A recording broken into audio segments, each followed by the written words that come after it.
This is the POPULO combination brad nailer and stapler. Uh, I'm going to be demonstrating it as the stapler today, but I've used it as both. It does come with a nice healthy supply of staples and brads straight out of the box. Planning to get you started with your first project.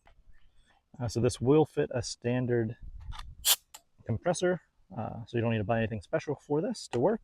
And like I said, it's been working beautifully. I'm about to show you. So here we are using the Populo stapler on a really simple chicken coop wire up.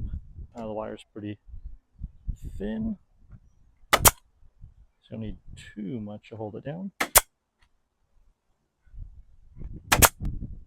Nice and easy.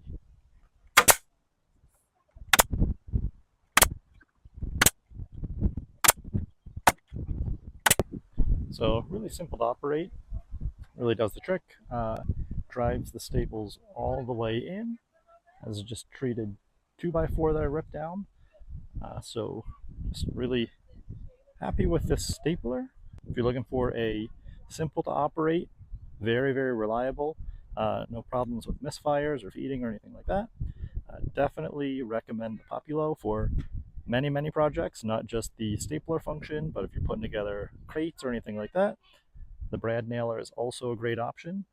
So definitely this is going to save my hands from manual stapling this chicken coop.